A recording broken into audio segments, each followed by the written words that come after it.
مولانا کی دلیل درست ہے. ساری زندگی اس کے باوجود ایک شخص کو بھی رسول اکرم صلی اللہ علیہ وآلہ وسلم نے کلمہ پڑھنے سے نہیں روکا جس کو خدا کہتا تھا کہ جھوٹ بول رہے ہیں. اب بتائیے یہ اسلام کی پیروی کر رہے ہیں یا کسی اور دین کی پیروی کر رہے ہیں؟ چیلنج ہے میرا.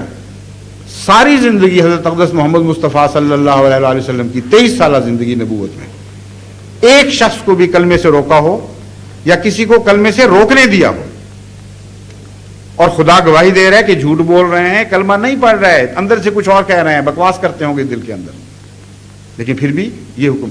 اس کے برعکس جس کے متعلق خدا نے یہ گواہی دی وہ اس کے ساتھی اس کو وہ معلوم تھے لوگ، یہ نہیں کہ غیر معروف لوگ تھے. ان کا نقشہ بھی قرآن کریم نے کھینچا، تفصیل بیان کی کہ یہ حرکتیں کرتے ہیں اور جانتے ہیں مسلمان ان کو وہ کون ہیں. ان کو جا کے استغفار کے لیے کہتے ہیں آ جاؤ رسول اللہ صلی اللہ علیہ وسلم سے معافی مانگو، وہ تمہارے لیے استغفار کریں گے، خدا سے نیک دعا چاہیں گے، اور اس کے جواب میں تکبر اور تضحیق سے کام لیتے ہیں، کہتے ہیں بالکل نہیں، منہ موڑ لیتے ہیں. یہ سارا نقشہ ان کا کھینچا. اور ان میں سے جو منافقوں کا سردار تھا عبداللہ بن ابی بن سلول، وہ جب مرا تو رسول اکرم صلی اللہ علیہ وآلہ وسلم کا کیا سلوک تھا؟ آپ خود اس کے جنازے پر تشریف لے گئے، اس کا جنازہ پڑھنے کے لیے کھڑے ہوئے. حضرت عمر رضی اللہ تعالیٰ عنہ بیان کرتے ہیں کہ میں سامنے چلا گیا، دو بدو چھاتی کے ساتھ چھاتی سامنے کر کے میں نے عرض کیا کہ یا رسول اللہ ان کے متعلق قرآن یہ کہتا ہے، کیا آپ پر یہ قرآن نازل نہیں ہوا کہ یہ منافق ہیں، یہ ایسے ہیں، یہ ایسے ہیں؟ اور جو ان میں سردار ہے جس نے آپ کے متعلق یہ خطرناک بکواس کی، اتنی ذلت امیز باتیں کی اور آپ کو اپنی طرف سے ناپاک زبان بول کے ذلیل کرنے کی کوشش کی، یہ وہ ہے کہ نہیں؟ آپ مسکراتے رہے. حضرت عمر کہتے ہیں سنتے رہے بات چپ کر کے. اس کے باوجود آپ ان کا جنازہ پڑھتے ہیں. رسول اللہ صلی اللہ علیہ وسلم نے فرمایا اور پھر یہ بھی کہا کہ اللہ تعالیٰ آپ کو کہتا ہے کہ تو ان کے لیے استغفار کرے یا نہ کرے، خدا بخشے گا نہیں ان کو. اب بتائیں ان کا جنازہ کیوں پڑھتے؟ رسول اللہ صلی اللہ علیہ وسلم نے فرمایا کہ جب تک خدا مجھے جنازہ پڑھنے سے حکماً روک نہیں دیتا میں پڑھوں گا اور استغفار کروں گا، اور اگر مجھے علم ہو جائے کہ 70 مرتبہ سے زیادہ استغفار کرنے سے خدا ان کو بخش دے گا تو میں 70 سے زیادہ مرتبہ ان کے لیے استغفار کروں اور جنازہ پڑھائیں.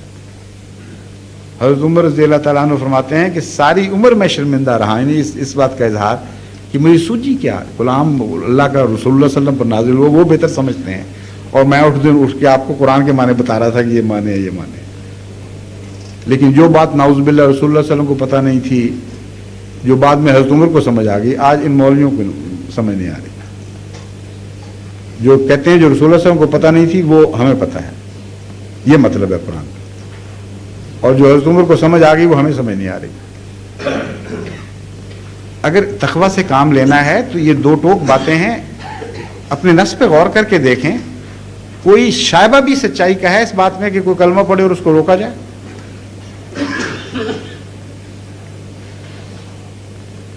اور کوئی بات؟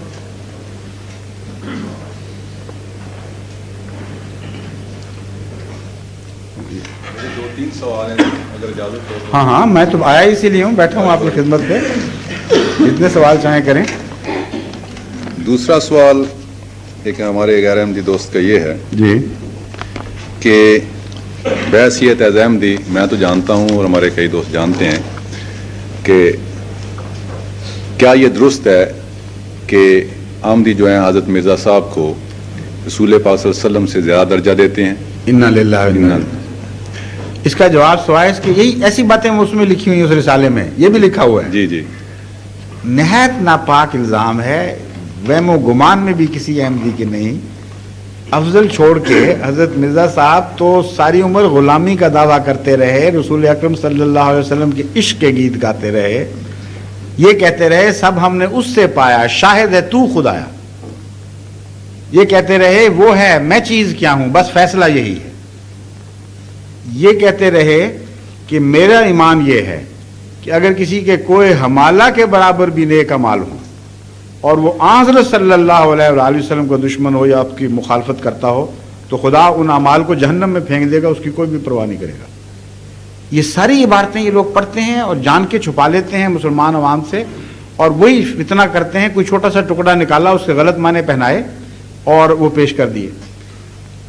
یہ بھی اس میں لکھا ہوا ہے کہ محمد رسول اللہ خود کیا دعویٰ محمد رسول اللہ ہونے کا، اور بین ہی وہی گویا کہ ہم مرتبہ، اور پھر آگے لکھا ہوا ہے کہ رسول پھر کچھ دیر کے بعد گویا انہوں نے کہا کہ یہ تو کافی نہیں، میں اس سے بھی اونچا نکل جاؤں، اور پھر یہ بھی لکھا ہوا ہے پھر اللہ ہونے کا بھی دعویٰ کر دیا۔ اب جو بعض زبانیں چل پڑی ہیں، چلنے دیں ان کو، ہم کیا کر سکتے ہیں اس کا علاج۔ اللہ کا دعویٰ کیا تو ہم کس کی عبادت؟ احمدی ان کو نظر نہیں آتے خدا کی عبادت کرتے ہوئے؟ کوئی ایک احمدی بچہ ساری دنیا کے کونے میں سے دکھائیں جو حضرت مرزا صاحب کو رسول اللہ علیہ وسلم کے برابر یا افضل یا نعوذ باللہ خدا سمجھ کے ان کی عبادت کرتا ہو۔ ساری دنیا میں اسلام پھیلا رہے ہیں، انگریزوں میں احمدی ہوئے ہیں، افریقنوں میں، چینیوں میں، جاپانیوں میں، روسیوں میں، کوئی قوم بتائیں جہاں احمدی نہیں ہوئے۔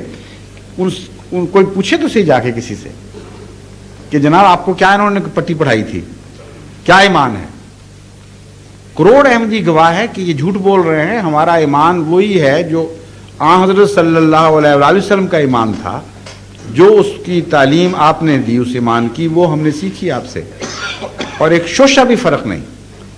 اور حضرت مسیح موعود علیہ الصلوۃ والسلام فرماتے ہیں کہ خدا کے جتنے مقدس نام ہیں میں ان کی قسمیں کھا کر اعلان کرتا ہوں کہ میرا دین اسلام ہے، قرآن کریم کا ایک شوشہ بھی میں غیر مبدل یا تبدیل شدہ نہیں مانتا، قرآن کے سب حکموں پر میرا ایمان ہے، حضرت محمد مصطفیٰ صلی اللہ علیہ وآلہ وسلم کو خاتم النبیین مانتا ہوں، آپ کے ہر حکم کو واجب التعمیل سمجھتا ہوں، اور یہی میری جماعت کو نصیحت ہے کہ قرآن پر پنجہ مارو اور سنت کی پیروی کرو، ایک ذرہ بھی اس سے باہر نہ جاؤ ورنہ تم خطرے میں مبتلا ہو۔ یہ آپ کا اعلان ہے، اور مولویوں کا اعلان یہ ہے کہ وہ نعوذ باللہ برابر سمجھتے تھے یا اونچا سمجھتے تھے۔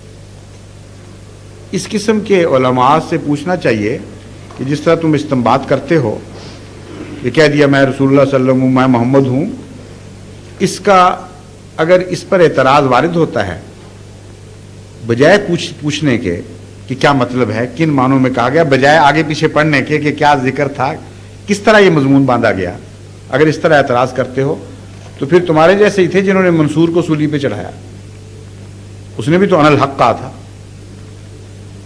اور آج تک امت روتی ہے کہ کتنا ظلم کیا، کتنا بزرگ متقی آدمی تھا جسے وقت کے مولویوں نے سولی پہ چڑھا دیا، اس نے کہا تھا انا الحق، میں حق ہوں، حالانکہ سمجھے نہیں۔ ایسے موقع پر مراد یہ ہوتی ہے کہ میں کامل طور پر اس میں جذب ہو گیا ہوں، میں نے اپنا کچھ بھی باقی نہیں چھوڑا۔ ان معنوں میں گستاخی نہیں ہوا کرتی بلکہ غلامی کی انتہا ظاہر کرتی ہے یہ بات۔ اگر یہ پھر بھی نہ مانے مولوی تو ان کو آپ قرآن کریم کی ایک آیت بیان کر کے اس کا مطلب پوچھیے۔ اللہ تعالیٰ فرماتا ہے انما یبایعونک انما الذین یبایعونک انما یبایعون اللہ ید اللہ فوق ایدیہم، کہ اے محمد درخت کے نیچے یہ جو بیعت کرنے والے ہیں یہ تیری نہیں اللہ کی بیعت کر رہے ہیں، اور کوئی شک نہ رہ جائے بات میں، فرمایا ید اللہ فوق ایدیہم، تیرا ہاتھ نہیں اللہ کا ہاتھ ہے جو ان کے اوپر ہے، حالانکہ محمد رسول اللہ صلی اللہ علیہ وسلم کا ہاتھ تھا۔ اب بھائی اعتراض کرتے ہیں، کہتے ہیں دیکھو توحید کہتے ہو تم لوگ اور یہ دیکھو دعویٰ قرآن کریم، پہلے علماء اس